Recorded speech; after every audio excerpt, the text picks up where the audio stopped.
I hate to be the one to break it to you, but Smile 2 is not as good as its predecessor. I feel like writer-director Parker Finn should have used the KISS method and kept it simple. My issue with the film is it's very glitzy, it looks glamorous and glossy, but less stock was put into the story building, the world building.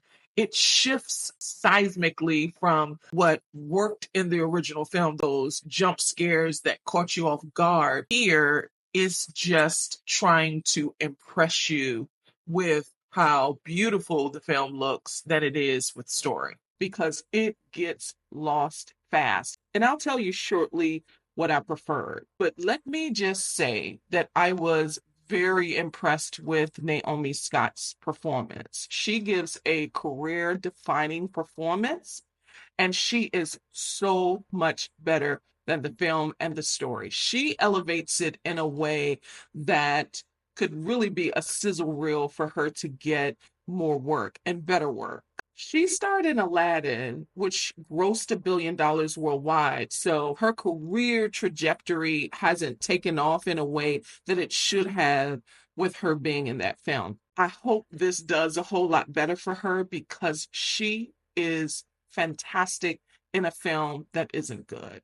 This story starts 6 days after the final kill in the first Smile, and is centered on Skye Riley, who is a global pop superstar. So think, Beyonce, Lady Gaga. She is about to go on a world tour after she had been exposed as a drug abuser to the press. She had been addicted to drugs, and she survives a tragic car accident that leaves her body in peril. She is a physical performer and is having back issues as she prepares to get the choreography ready for this world tour, and is addicted to painkillers at this time. She can't get them from her doctor. She can't get a prescription for it because she is assumed to be a recovering drug addict. And so she has to use a drug dealer, played by Lucas Gage. She's just got to suffer through it. Well, because he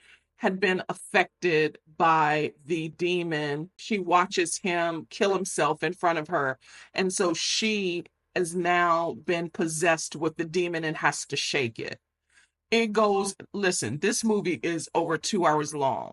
It goes on this long tangent that is so redundant. It is chock full, as if it is also addicted to jump scares. There are so many loud and obnoxious jump scares. Some are effective, I'll give it that, but many seem so redundant because she's having these dream sequences that don't really propel the story forward.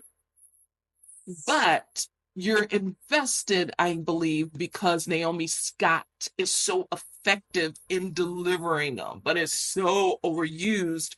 So she uses her physicality or facial expressions. She really does exude someone who is really troubled and traumatized and trying to shake this because so many people, her team and her fans, are depending on her to get through this tour. And she doesn't want to let them down. And obviously, she doesn't want to let herself down. Now, I'll tell you the story I would have preferred. This film doesn't really get going for me until the end. I would have preferred her go on this world tour, possessed with this demon, and she projects it to her throngs of fans, and they've got to shake it because the story just really got going at the end. That would have been an interesting story to follow, that her fans who love her, I mean, stans, super fandom, love her so much and have to toil between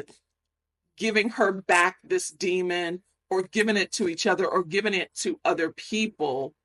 And I just would have preferred that or something else. But this just seems to be inundated with dream sequences and these sightings that she keeps getting over and over and over again with these loud, obnoxious jump scares that got old really fast. If not for Naomi Scott, this would have been an absolute terrible movie for me.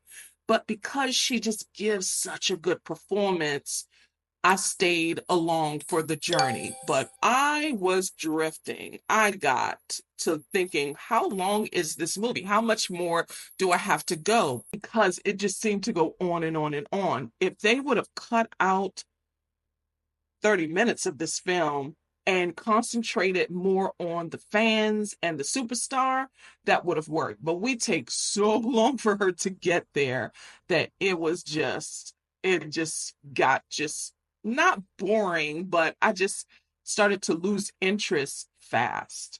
Listen, the first smile worked because they kept it so simple. The jump scares and Smile worked so well. I was so scared because they came out of nowhere, even when the music, the score was triggering. Here, you know, they're coming and they're just too loud. They seem to be jump scares just to be jump scares. They weren't meaningful, and I don't think they were effective or impactful. That's my take. Listen, it wasn't good to me. Horror really is in the mind of the beholder, but as an effective horror film, no. This was a money grab that I don't think will work. At any rate, Smile 2 is currently in theaters now.